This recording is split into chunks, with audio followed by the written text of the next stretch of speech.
이름은 순자입니다. 올해 75이 되었지요. 평생을 시장 한 귀퉁이에서 반찬 장사를 하며 살았습니다.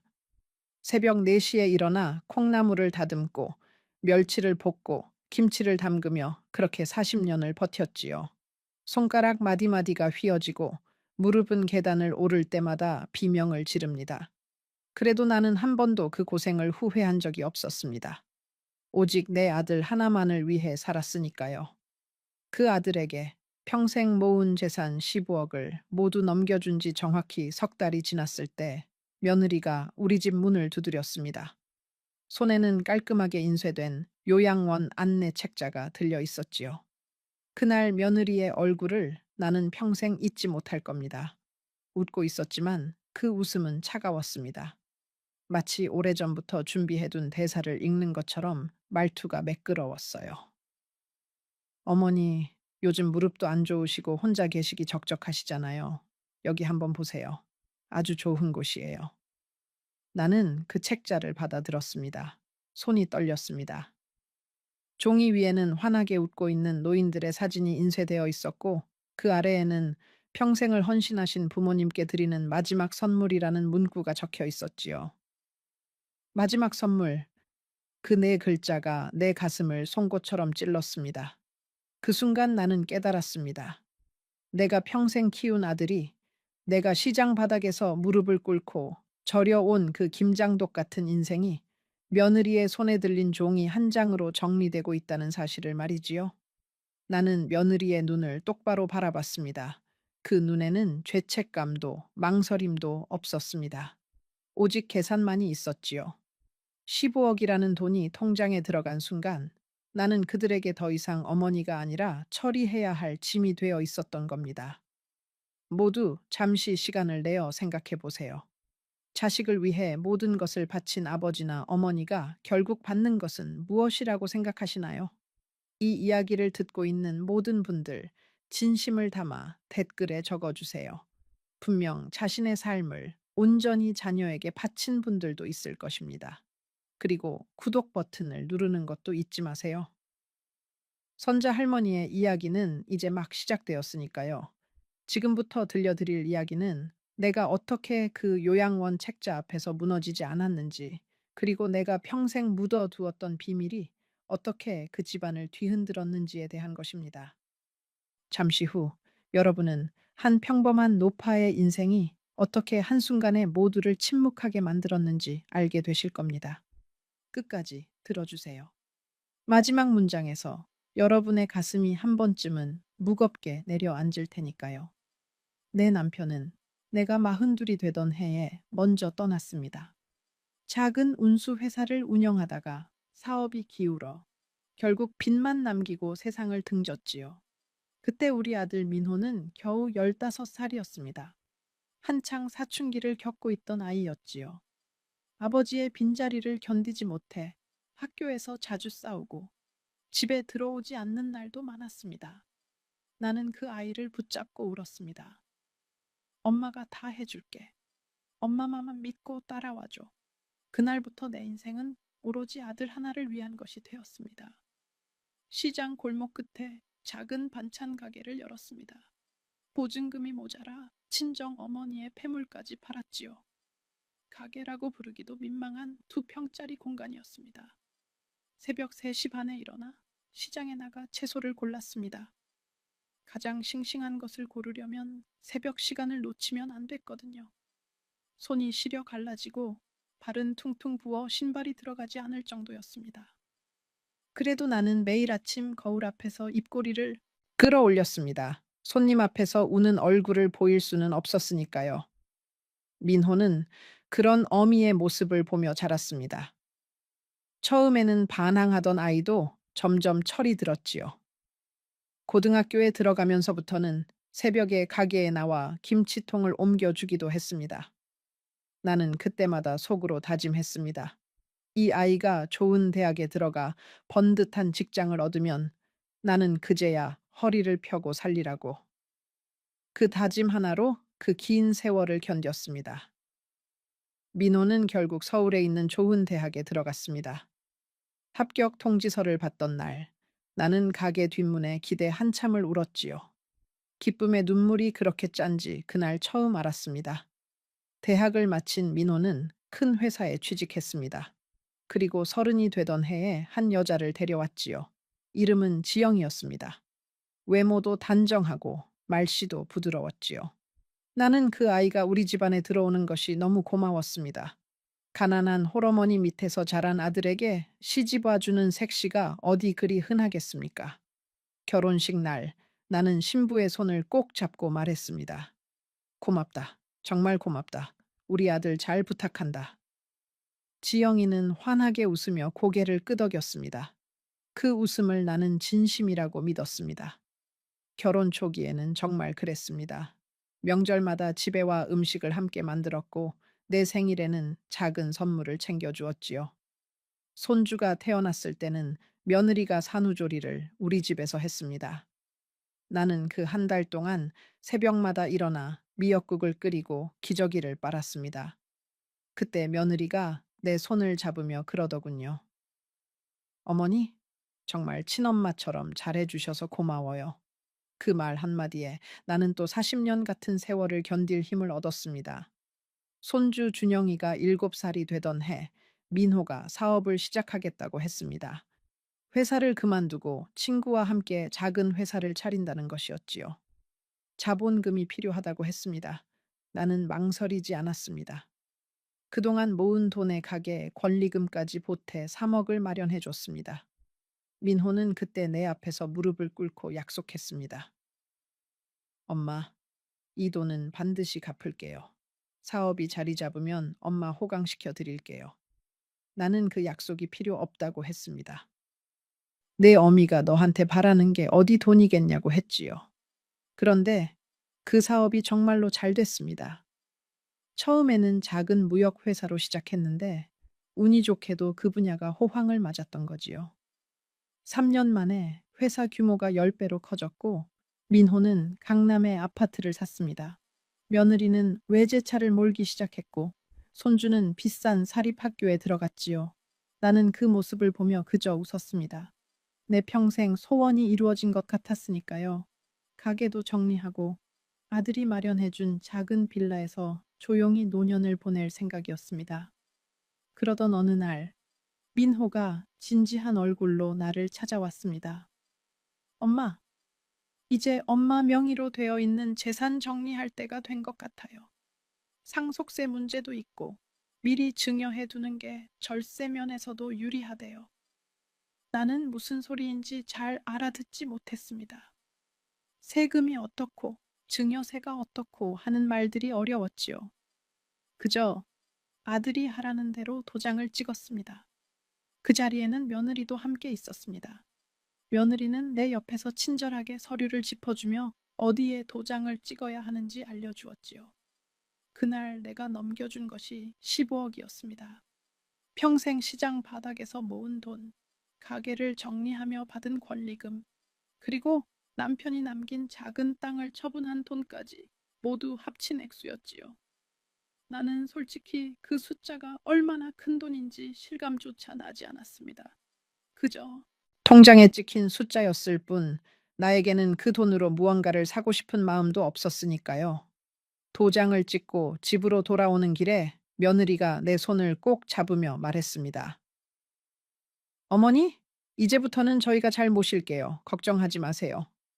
그 말이 그날따라 왜 그렇게 따뜻하게 들렸는지 모르겠습니다. 그리고 정확히 석 달이 지났습니다.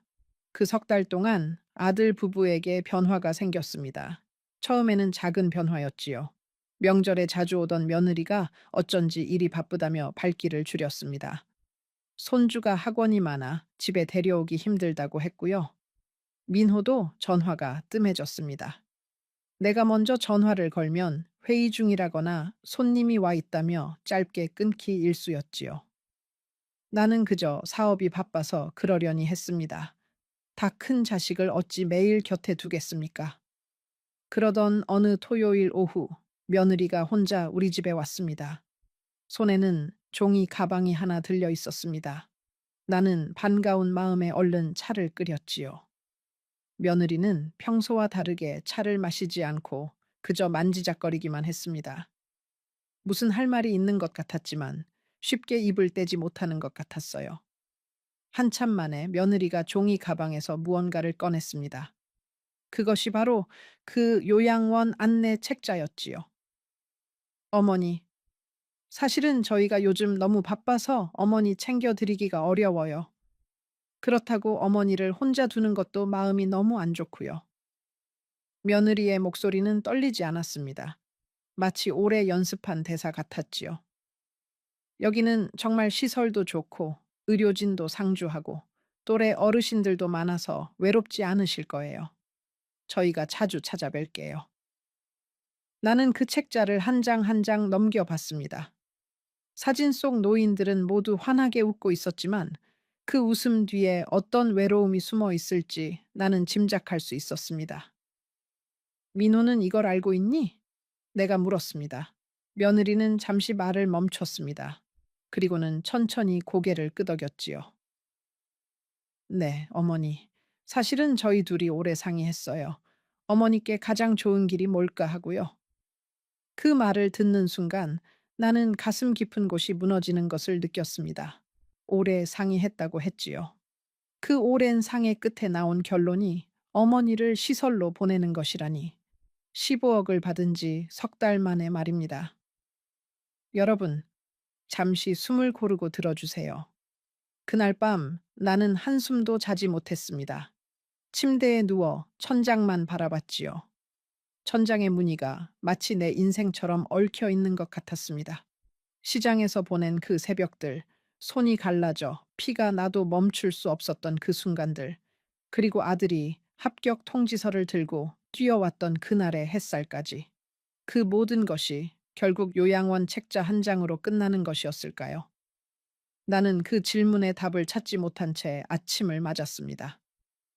다음 날 아침, 나는 한 사람에게 전화를 걸었습니다. 내 평생 친구이자 시장에서 함께 장사하던 영숙이었지요. 영숙은 작년에 남편을 떠나보내고 혼자 살고 있었습니다. 우리는 시장 통해서 40년을 함께 늙어온 사이였지요.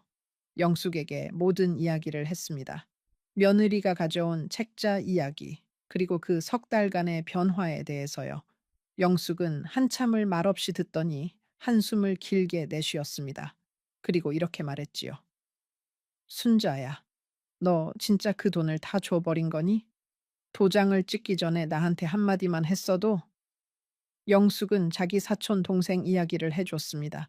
그 사촌도 아들에게 집을 미리 증여했다가 그 후로 자식의 태도가 완전히 변했다고 하더군요. 결국 그분은 화병으로 자리에 누웠고 마지막에는 작은 원룸에서 혼자 떠나셨다는 겁니다. 영숙은 내게 단호하게 말했습니다. 순자야, 너는 그 길로 가면 안 된다. 정신 똑바로 차려야 해. 너는 아직 살아갈 날이 많아. 그 통화를 끝내고 나는 한참을 멍하니 앉아 있었습니다.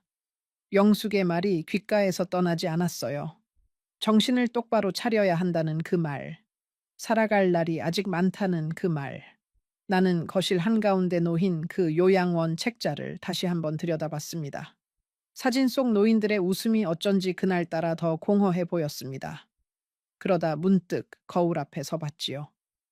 거기에는 한 노파가 서 있었습니다. 머리는 하얗게 샜고 얼굴에는 주름이 깊었지요.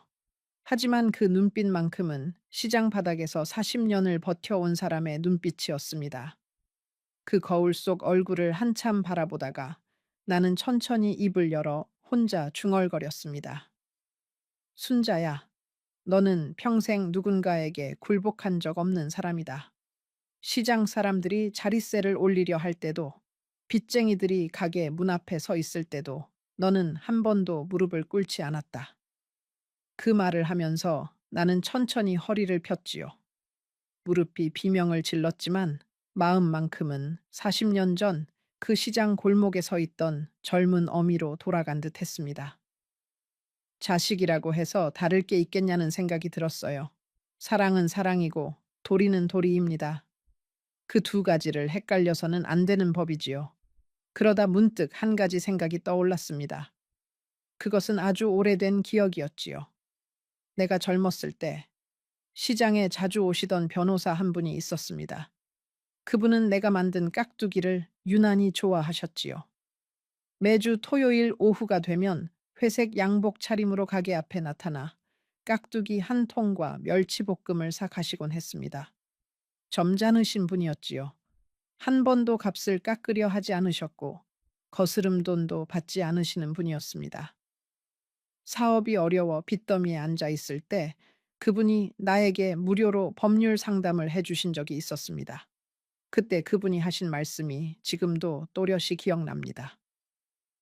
순자 씨, 사람이 살다 보면 누구나 한 번쯤은 법에 도움이 필요할 때가 옵니다. 그때를 위해서 이 명함을 잘 간직해 두세요. 그때 받은 명함을 나는 아직도 화장대 서랍 깊숙한 곳에 보관하고 있었습니다. 누렇게 변해버린 종이였지만 그 위에 적힌 글씨만큼은 아직 또렷했지요. 나는 그 명함을 꺼내 한참을 바라봤습니다. 그분의 얼굴이 떠올랐습니다. 부드러운 미소, 점잖은 말투, 그리고 항상 약자의 편에 서려 했던 그 마음씨까지요. 그분은 이미 오래전에 은퇴하셨을 거라는 생각이 들었지만 그래도 한번 시도해 볼 가치는 있었습니다. 다른 변호사를 처음부터 알아보는 것보다는 한 번이라도 인연이 있던 분을 찾는 게 나았으니까요. 그 변호사는 이미 은퇴하셨더군요. 하지만 그 아들이 같은 사무실에서 변호사 일을 하고 있었습니다. 나는 떨리는 손으로 전화를 걸었고 다음 날 그 사무실을 방문했지요. 사무실은 도심 한가운데 있는 오래된 건물 3층에 있었습니다. 엘리베이터에서 내리자 묵직한 나무 문이 보였고 그 위에는 옛날 그대로의 변호사 사무소 간판이 걸려 있었습니다.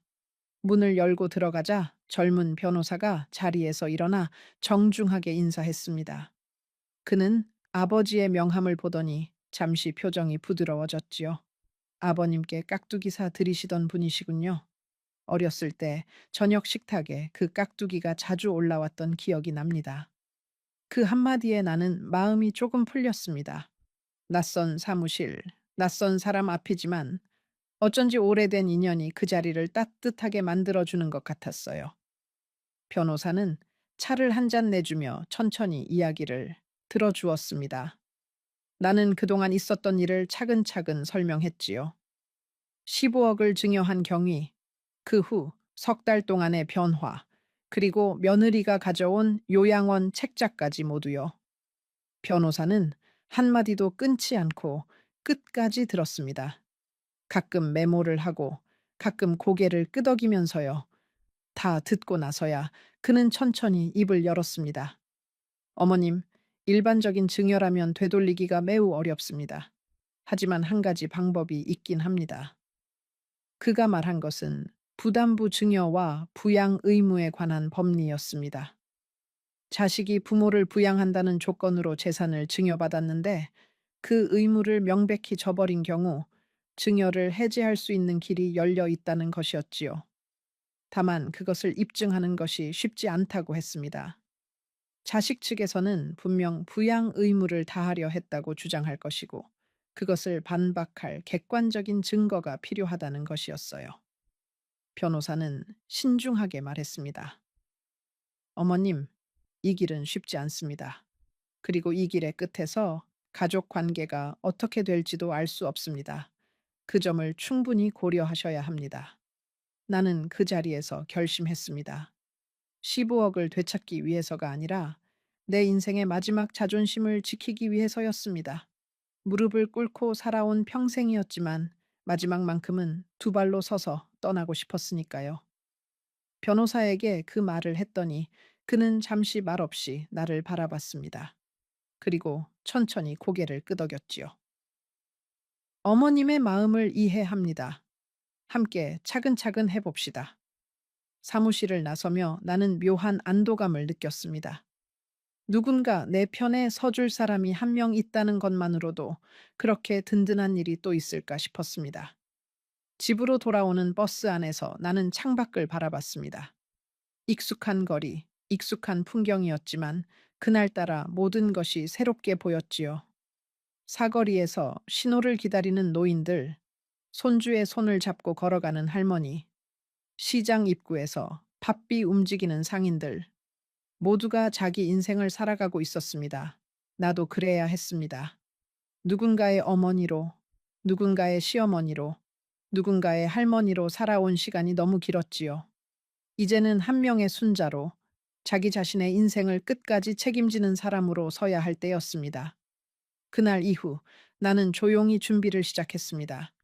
며느리가 가져온 요양원 책자를 식탁 위에 올려놓고 일부러 매일 그 위에 가계부를 펼쳐 놓았습니다. 며느리가 다시 찾아와 퇴근할 때마다 나는 미소를 지으며 말했지요. 그래, 한번 신중하게 생각해 볼게. 그러면서도 결정을 내리지 않은 채 시간을 끌었습니다. 며느리는 처음에는 부드럽게 퇴근했지만 시간이 지나면서 점점 초조해지는 기색이 역력했지요. 한 번은 며느리가 자리를 비운 사이 식탁 위에 두고 간 휴대폰이 울렸습니다. 화면에 친정어머니라는 글자가 떠 있었지요. 나는 그 화면을 잠시 바라보다가 시선을 거두었습니다. 그때만 해도 나는 그 친정과의 통화가 무엇을 의미하는지 짐작조차 하지 못했습니다. 그동안 나는 변호사와 함께 차근차근 자료를 모았습니다.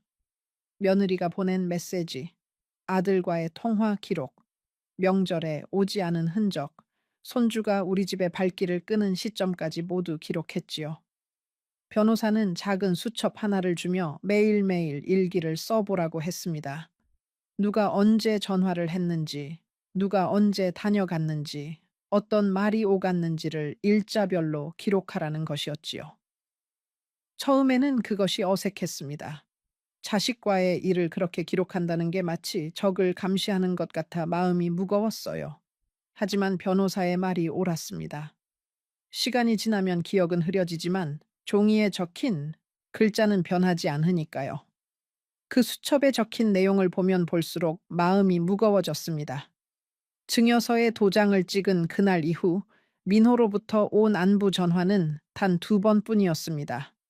명절에는 그저 짧은 문자 한 줄이 전부였지요. 며느리는 단 한 번도 우리 집에 들르지 않았고 손주는 학원이 바쁘다는 핑계로 발길을 끊었습니다. 그러던 사이에 받은 며느리의 문자는 단 2통이었어요. 한 통은 안부를 묻는 형식적인 문자였고 다른 한 통은 요양원 견학 일정을 잡자는 내용이었습니다. 그 메시지들을 다시 읽어보니 한 글자 한 글자에 차가운 거리감이 묻어 있었지요. 며칠 뒤 변호사로부터 한 통의 전화가 걸려왔습니다. 의뢰하신 건과 관련해 흥미로운 정보가 들어왔다는 것이었지요. 사무실에서 만난 변호사는 두툼한 서류 봉투를 내 앞에 펼쳐 놓았습니다. 그 안에는 민호의 회사가 최근 거래한 부동산 자료들이 들어 있었어요.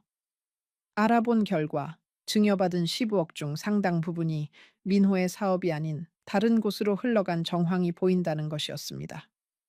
변호사는 신중한 표정으로 말했지요. 어머님, 이 부분은 좀 더 면밀히 확인해 봐야 할 것 같습니다. 단순한 사업 자금 흐름이 아닐 수도 있습니다. 그 말을 듣는 순간 나는 가슴 한쪽이 서늘해지는 것을 느꼈습니다.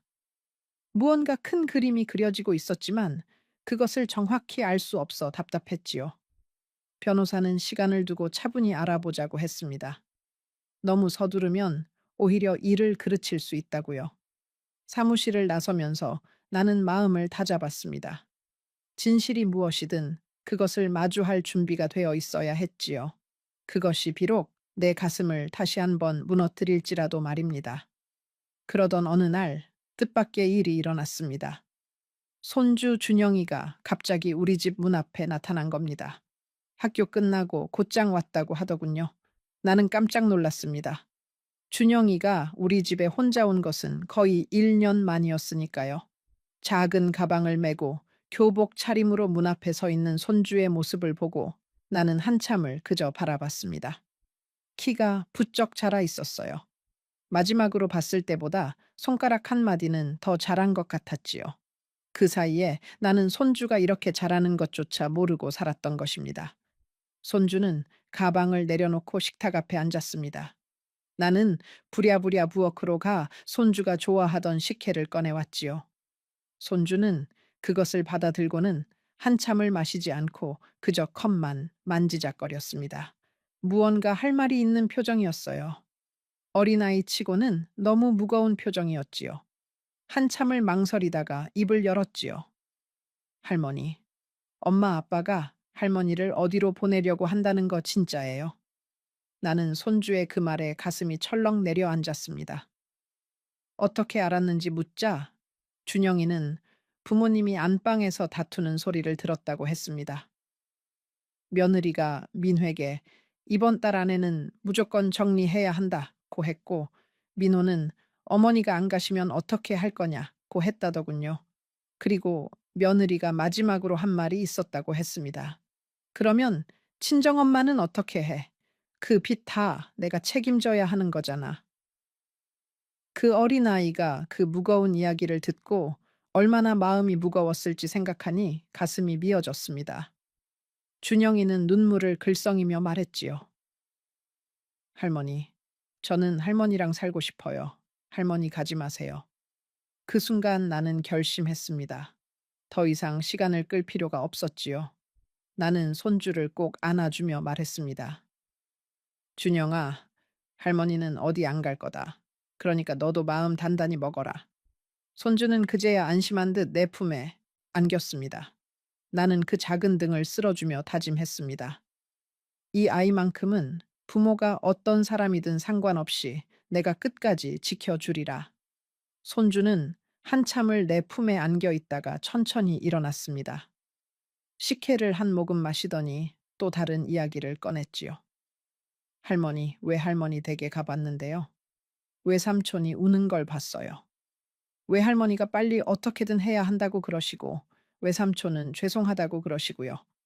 그 말을 들으며 나는 한 가지 사실을 더 깨달았습니다.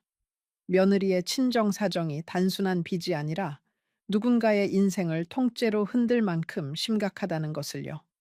그렇다고 해서 그것이 우리 집안을 흔들 명분이 되는 것은 아니었지만요. 손주는 식탁 위에 놓인 그 요양원 책자를 발견하고는 손가락으로 가리키며 물었습니다. 할머니, 이게 그 책자예요. 나는 고개를 끄덕였습니다. 손주는 그 책자를 한 장 한 장 넘겨보더니 한참 만에 입을 열었지요. 할머니, 여기 사진 속에 있는 사람들이 진짜 행복할까요? 그 질문에 나는 잠시 말문이 막혔습니다. 7살 손주가 어른들도 쉽게 던지지 못할 질문을 던진 것이지요.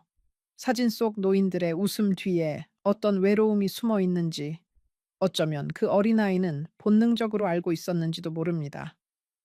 준영이를 집으로 돌려보내고 나서 나는 한참을 거실에 앉아 있었습니다. 어둠이 내려도 불을 켜지 않은 채 그저 창밖을 바라봤지요. 시장 골목에서 아들이 늦은 밤 집으로 돌아오기를 기다리던 그 시절이 떠올랐습니다. 가게 문을 닫고 집에 와도 아들이 돌아오지 않으면 나는 거실에 앉아 그렇게 어둠 속에서 기다렸지요. 그 시절의 나와 지금의 나 사이에는 너무 많은 시간이 흘렀지만 어쩐지 그 자리는 그대로인 것 같았습니다. 어미는 어디에 있든 결국 자식을 기다리는 사람이라는 것을요. 그날 저녁 나는 아들에게 전화를 걸었습니다. 이번 주말에 가족 모두 우리 집에 와 달라고 했지요. 할 이야기가 있다고 했습니다. 며느리는 처음에는 약속이 있다며 거절하려 했지만 내가 단호한 목소리로 꼭 와야 한다고 말하자 결국 알겠다고 했습니다. 그 사이 나는 변호사를 만나 서류를 마지막으로 검토했습니다. 그리고 또 한 사람을 만났습니다. 시장 시절부터 알고 지내던 동네 통장 어른이셨지요. 증인이 필요했거든요. 토요일이 다가오는 그 며칠 동안 나는 마음을 단단히 다잡았습니다. 새벽마다 일찍 일어나 집안을 정리했지요. 거실에 작은 화분들에 물을 주고 평소에는 잘 닦지 않던 거실 창틀까지 깨끗이 닦았습니다. 마치 마지막 손님을 맞이하는 사람처럼요. 나는 알고 있었습니다. 그날의 그 자리가 단순한 가족 모임이 아니라 우리 가족의 모습을 영원히 바꿔 놓을 자리가 될 것이라는 사실을요. 영숙이 한번 와줄까 물었지만 나는 거절했습니다. 이 일은 결국 가족 안에서 풀어야 할 문제였으니까요. 그 며칠 사이 나는 잠을 거의 자지 못했습니다. 새벽이 되면 거실에 앉아 차를 끓였지요. 따뜻한 보리차를 한 잔 손에 쥐고 창밖이 밝아오는 것을 바라보며 그저 생각에 잠겼습니다. 자식과 어떻게 마주 앉을 것인지, 어떤 말로 시작할 것인지, 그리고 무엇보다 어떻게 하면 그 어린 손주의 마음을 다치게 하지 않을 수 있을지 말이지요. 결국 나는 결심했습니다. 손주 앞에서는 절대로 분노를 보이지 않으리라. 어른들의 일은 어른들의 언어로 풀어야 하지. 그 무거운 짐을 어린아이의 어깨에 지우면 안 된다고 다짐했지요. 토요일 아침, 나는 시장에 나가 며느리가 좋아하던 대추와 곶감을 샀습니다. 사실 그날의 만남에서 굳이 차를 대접할 필요는 없었지요. 하지만 나는 아직도 며느리에게 어미였습니다. 어미가 자식을 맞이할 때는 마지막 순간까지도 차 한 잔 정도는 내어주는 법이지요. 그렇게 시장에서 돌아오는 길에 작은 떡집에 들러 무지개떡도 한 모타 사 들고 왔습니다. 손주가 어렸을 때 좋아하던 그 떡이지요. 어쩌면 그날 이후로는 손주가 우리 집에 자유롭게 오지 못할 수도 있다는 생각이 들었어요. 그래서 마지막 순간만큼은 손주에게 좋은 기억 하나 더 남겨주고 싶었습니다.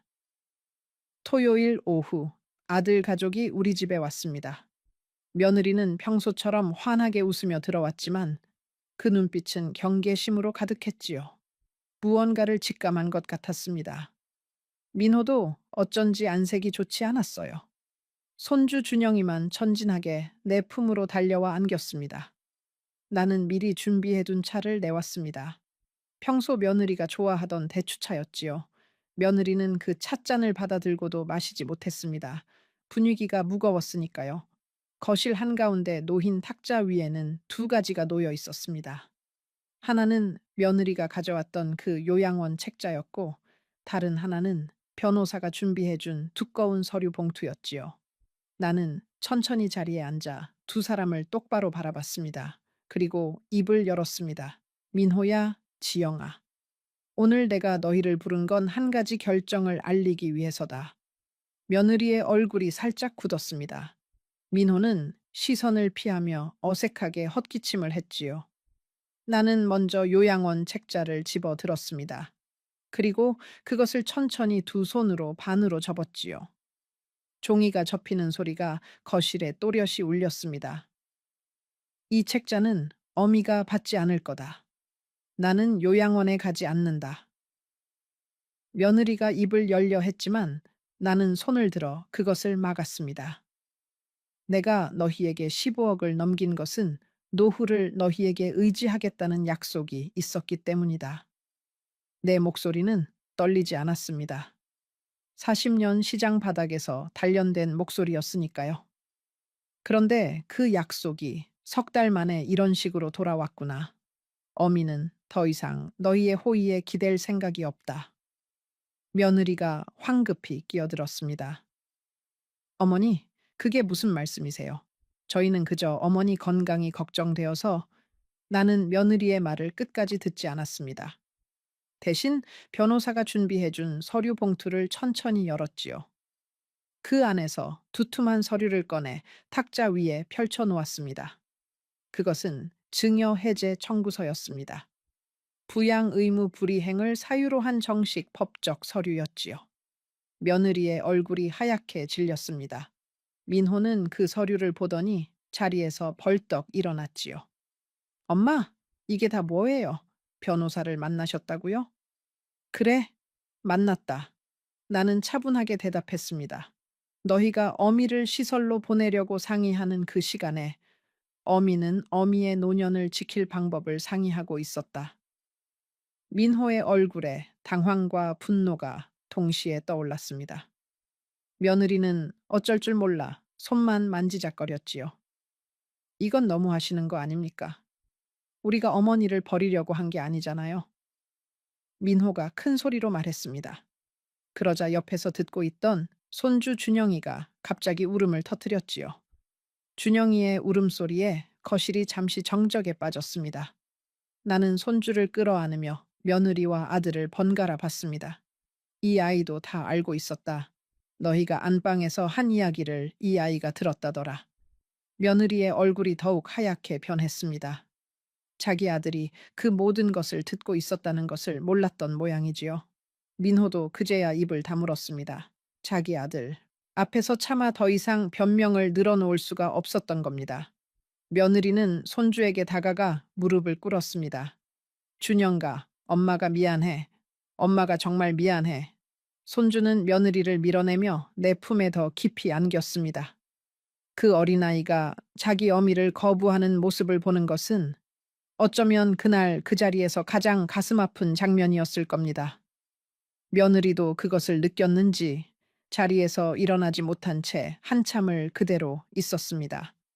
자기 아들의 등 뒤에 깔린 죄책감의 무게가 어떤 것인지 그제야 알게 된 것이었지요. 여러분, 이 이야기는 여기서 끝이 아닙니다. 잠시 후 나는 며느리가 그동안 숨겨온 한 가지 비밀을 알게 됩니다. 그 비밀은 15억의 행방과 관련이 있었지요.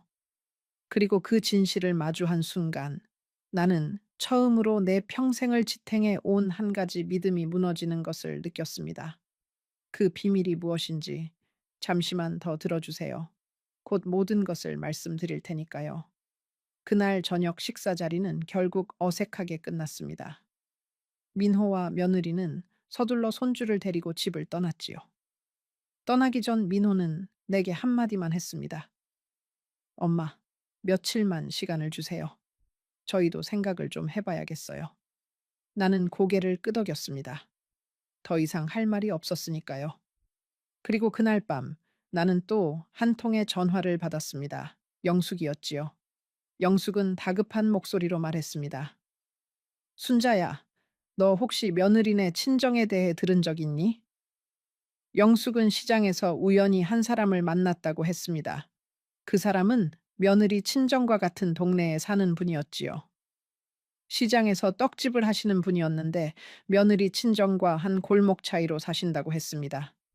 영숙이 우연히 떡을 사러 갔다가 그 떡집 사장님이 흘리듯 한 말이 그 빚 이야기였다는 것이었지요. 그분은 영숙에게 며느리의 사진을 보여달라고 했고 사진을 보더니 그분 시댁이 10억 정도 들였다지요 하고 무심코 말씀하셨답니다. 영숙이 깜짝 놀라 더 캐묻자 그분은 그제야 자기가 너무 떠벌렸다는 것을 깨닫고 입을 다무셨다고 했지요. 며느리의 아버지가 사업에 손을 댔다가 크게 실패해서 거의 10억에 가까운 빚이 있다는 겁니다. 그리고 그 빚을 정리하기 위해 친정 식구들이 사위, 그러니까 우리 민호에게 손을 벌렸다는 소문이 동네에 돌았다는 것이었지요. 그 이야기를 듣는 순간 나는 모든 것이 맞아떨어지는 것을 느꼈습니다. 왜 그렇게 갑자기 증여 이야기를 꺼냈는지, 왜 석 달 만에 며느리가 요양원 책자를 들고 왔는지 그 모든 퍼즐이 한꺼번에 맞춰지는 것 같았어요.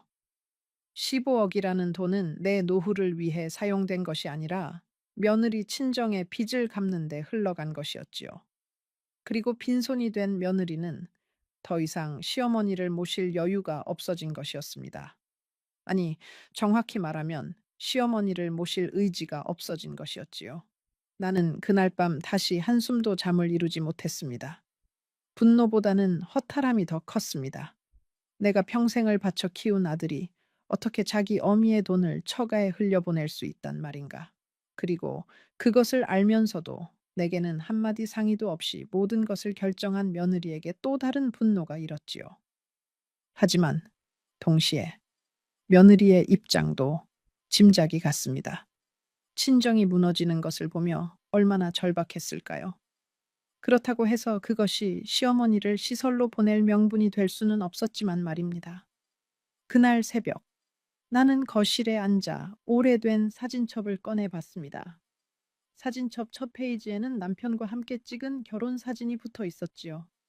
빛바랜 사진 속에서 우리 두 사람은 환하게 웃고 있었습니다. 그리고 그 옆 페이지에는 어린 민호가 첫 걸음마를 떼던 날 찍은 사진이 있었어요. 사진첩을 한 장 한 장 넘기며 나는 우리 가족의 시간을 거꾸로 돌아갔습니다. 민호의 초등학교 입학식, 중학교 졸업식, 고등학교 시절 친구들과 찍은 사진들. 그 모든 사진 속에는 시장에서 일하느라 머리를 대충 묶은 채 환하게 웃는 내가 함께 있었지요. 그러다 결혼 사진에서 나는 잠시 멈췄습니다. 민호와 며느리가 환하게 웃고 있는 그 사진. 결혼식 날 신부의 손을 꼭 잡고 고맙다, 정말 고맙다고 말했던 그 순간이 떠올랐어요. 그때 나는 진심으로 며느리에게 감사했지요. 가난한 홀어머니 밑에서 자란 아들에게 시집와 주는 색시가 어디 그리 흔하겠습니까? 그런데 그때 며느리는 이미 친정의 무거운 짐을 짊어지고 있었던 것입니다. 그 사실을 시댁에 알리지 않고 그 비밀을 가슴에 품은 채 우리 집안에 들어왔던 것이지요. 그것이 처음부터 우리 가족의 운명을 흔든 첫 번째 거짓말이었습니다. 다음 날, 나는 변호사에게 그 이야기를 전했습니다. 변호사는 잠시 생각하더니 만약 그것이 사실이라면 매우 중요한 변수가 된다고 했지요. 증여받은 재산이 어디에 사용되었는지에 따라 증여 해제의 정당성이 더욱 강화될 수 있다는 것이었습니다. 변호사는 자체적으로 사실 관계를 확인해 보겠다고 했지요. 다만 신중하게 진행해야 한다고 강조했습니다. 잘못 건드리면 며느리 친정 쪽에서 도리어 명예훼손으로 반박할 수도 있다는 것이었어요. 며칠 뒤 변호사는 어두운 얼굴로 나를 다시 만났습니다. 영숙이 들은 이야기는 사실이었다고 했지요. 15억 중 약 9억이 며느리 친정의 빚 정리에 사용된 흔적이 확인되었습니다. 변호사는 한 장 한 장 자료를 펼쳐 보여주었습니다. 며느리 친정 아버지 명의로 되어 있던 빚이 갑자기 정리된 시점과 우리 아들 회사에서 거래된 부동산 자금의 흐름이 묘하게 일치한다는 것이었지요. 직접적인 증거는 아니지만 정황 증거로는 충분한 것이었습니다. 변호사는 어머님, 이것을 어떻게 사용하실지는 결국 어머님의 결정에 달려 있습니다. 하고 말했어요. 칼을 들고 끝까지 싸울 것인지 아니면 그 칼을 가슴에 품고 가족과 화해할 것인지. 그것은 누구도 대신 정해줄 수 없는 어미의 선택이었습니다. 그 사실을 들은 날 나는 이상하게도 눈물이 나지 않았습니다. 너무 많이 울어서 더 이상 눈물이 남아있지 않았던 걸까요?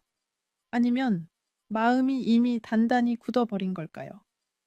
나는 변호사에게 정식으로 소송을 진행해 달라고 부탁했습니다. 다만 한 가지 조건이 있었지요. 손주 준영이가 다치지 않는 범위 내에서 진행해 달라는 것이었습니다. 그 아이만큼은 이 진흙탕에 끌어들이고 싶지 않았으니까요. 소송이 시작되었다는 소식이 전해진 날, 민호가 한밤중에 우리 집 문을 두드렸습니다. 술 냄새를 풍기며 들어온 아들은 거실에 주저앉아 한참을 울었지요. 마흔이 넘은 자식이 어미 앞에서 어린아이처럼 우는 모습을 보는 것은 정말 가슴 아픈 일이었습니다. 하지만 나는 그 아들에게 다가가 위로하지 않았습니다. 그저 묵묵히 그 모습을 지켜봤지요. 어미가 자식을 위해 평생을 바쳤다면 자식도 어미를 위해 한 번쯤은 무릎을 꿇어야 하지 않겠습니까? 민호는 모든 것을 털어놓았습니다. 처가의 빚 문제, 며느리의 압박, 그리고 자기 자신의 비겁함까지요. 처음에는 처가의 사정을 모른 채 결혼했고, 결혼 후에 그 사실을 알게 되었지만 이미 너무 깊이 들어와 있었다고 했습니다. 며느리는 친정을 살리지 않으면 자기 마음이 견디지 못할 것 같다고까지 했다더군요. 그래서 결국 어미의 재산을 끌어다 쓰기로 결심했고 그 후에 어미를 부양할 여유가 사라지자 시설로 보내는 것이 가장 합리적인 선택이라고 자기 자신을 설득했다는 것이었습니다. 민호는 이야기를 하면서도 내 눈을 똑바로 보지 못했습니다. 거실 바닥만 보면서 가끔 손등으로 눈물을 닦으면서 띄엄띄엄 말을 이어갔지요. 엄마, 처음에는 정말 잠깐만 빌리려고 했어요. 사업이 다시 자리 잡으면 채워 넣을 생각이었어요. 그런데 어느 순간부터 그 돈은 갚을 수 있는 돈이 아니게 되어 버렸어요. 처가의 빚이 한 번 갚는 것으로 끝나지 않았다는 이야기였습니다. 한 번 막아주고 나면 또 다른 이자가 생기고 또 다른 빚이 드러나고 결국 15억 중 절반 이상이 그 늪 속으로 사라졌다는 것이었지요. 처음에는 어머니께 솔직히 말씀드리려고 했어요. 민호의 목소리가 더 작아졌습니다. 그런데 한 번, 두 번 미루다가 어느 순간부터는 도저히 입이 떨어지지 않더라고요. 어머니가 평생 그 시장에서 모은 돈인데 그것을 처가에 갖다 부었다는 말을 어떻게 하겠어요. 그러다 보니 점점 어머니를 피하게 됐어요. 어머니 얼굴을 볼 때마다 죄책감이 너무 커서요. 그래서 며느리가 요양원 이야기를 꺼냈을 때 처음에는 반대했지만 결국 동의해 버렸다고 했습니다.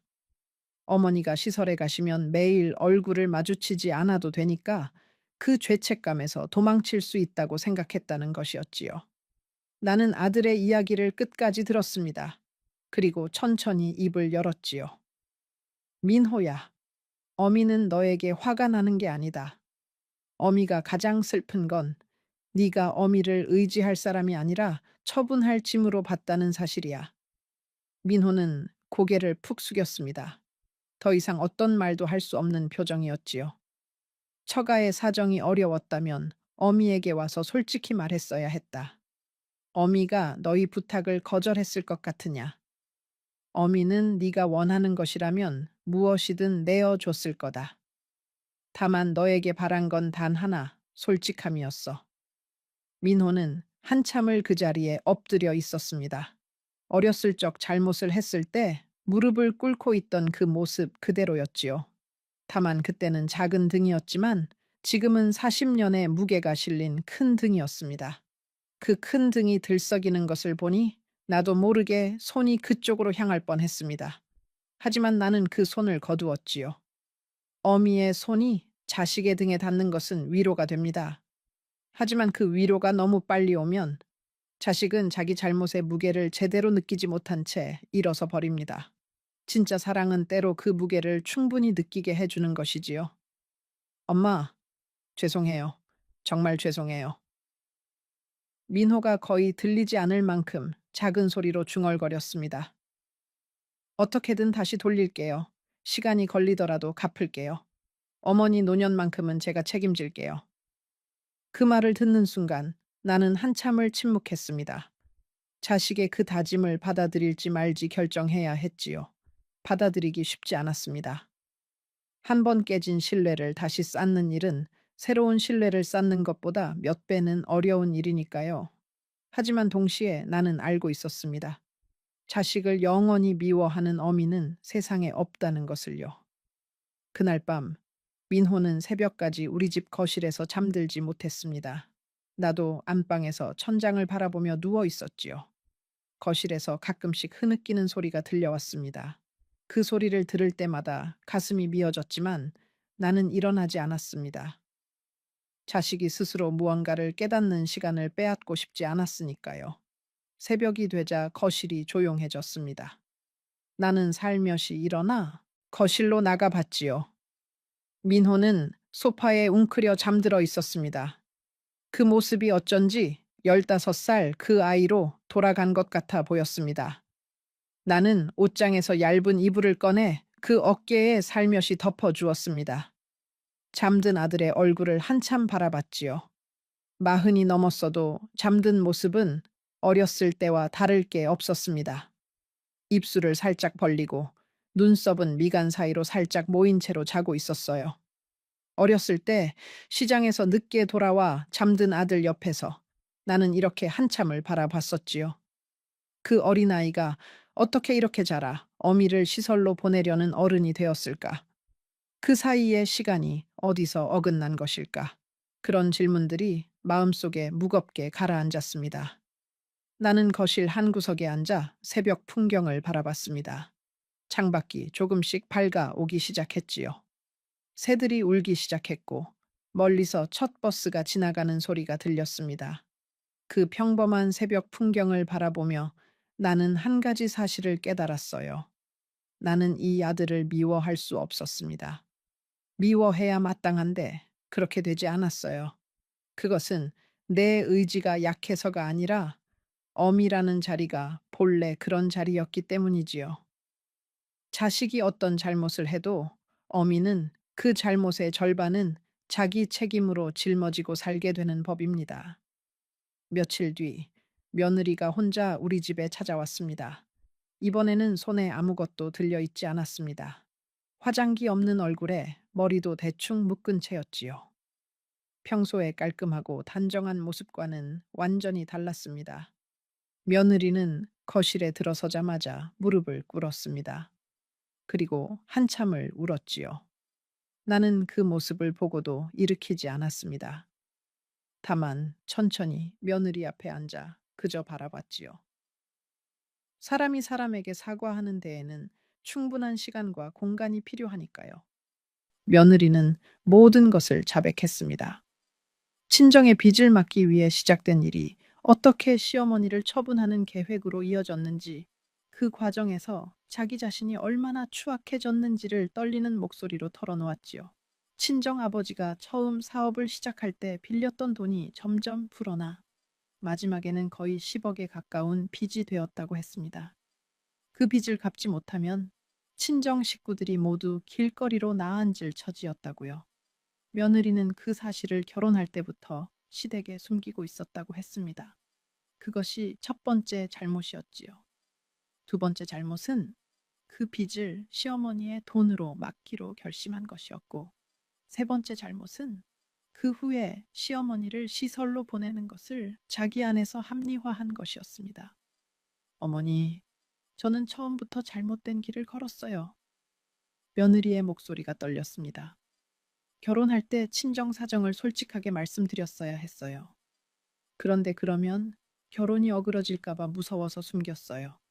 그것이 시작이었고, 그 후로는 한 번 거짓말이 또 다른 거짓말을 부르더라고요. 그러다 보니 지금 이 자리까지 온 거예요. 며느리는 손등으로 눈물을 닦으며 말을 이어갔습니다. 어머니께 갈 돈을 친정에 부었다는 죄책감 때문에 어머니 얼굴을 볼 수가 없었어요. 그래서 어머니를 멀리 두면 그 죄책감이 사라질까 싶어서 그런 생각을 했어요. 정말 인간 같지 않은 생각이었지요.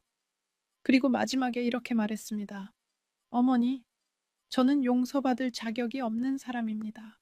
그저 한 가지만 부탁드려요. 준영이만큼은 이 일에서 빼주세요. 그 아이는 아무 잘못이 없어요.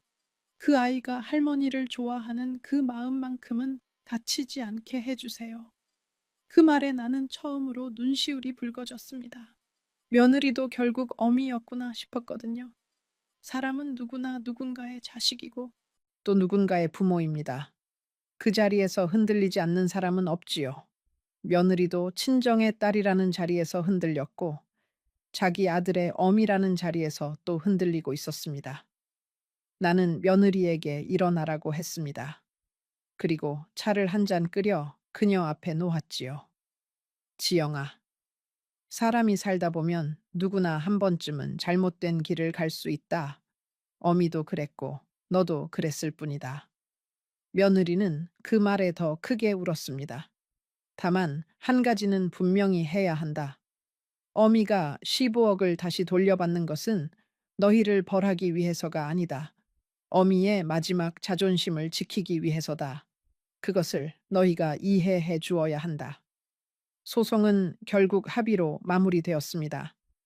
이미 처가의 빚 정리에 사용된 9억은 되돌릴 수 없었지만 남은 재산과 별도로 민호 부부가 분할하여 매달 일정 금액을 어미에게 지급하기로 했지요. 그리고 가장 중요한 것은 어미의 거주권과 부양 의무가 법적으로 명시된 새로운 가족 합의서가 작성된 것이었습니다. 변호사는 이런 형태의 합의가 매우 드물다고 했습니다. 보통은 끝까지 싸우다가 서로 등을 돌리고 헤어지는데 우리는 어떻게든 가족이라는 끈을 놓지 않으려고 한 것이었지요. 합의서에 도장을 찍던 그날, 변호사 사무실에는 민호와 며느리, 그리고 나, 이렇게 셋만 앉아 있었습니다. 손주는 학교에 보냈지요. 어른들의 일은 어른들끼리 마무리하는 것이 마땅했으니까요. 변호사는 합의서의 한 조항씩을 천천히 읽어주었습니다. 매달 지급될 금액, 정기적으로 만나야 할 횟수, 의료비와 관련된 책임 분담, 그리고 마지막으로 어미가 원하면 언제든 이 합의를 다시 검토할 권리까지요. 그 합의서는 단순한 종이 한 장이 아니었습니다. 그것은 우리가 다시 가족으로 살아가기 위한 약속이었지요. 다만 그 약속이 입으로만 한 것이 아니라 종이에 기록된 것일 뿐이었습니다. 며느리는 합의서에 도장을 찍기 전에 한 번 더 나를 바라봤습니다. 어머니, 정말 죄송해요. 그리고 정말 감사해요. 그 한마디에 모든 것이 담겨 있었지요. 죄송하다는 말과 감사하다는 말. 사람이 살아가는 동안 이 두 가지 말을 진심으로 할 수 있는 사람이 몇이나 될까요? 나는 며느리에게 그저 고개를 끄덕여 주었습니다. 더 이상 말이 필요 없었지요.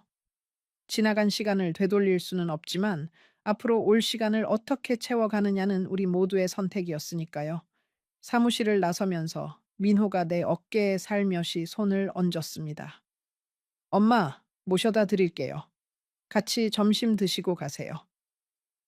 그 평범한 한마디가 그날따라 왜 그렇게 가슴에 꽂혔는지 모르겠습니다.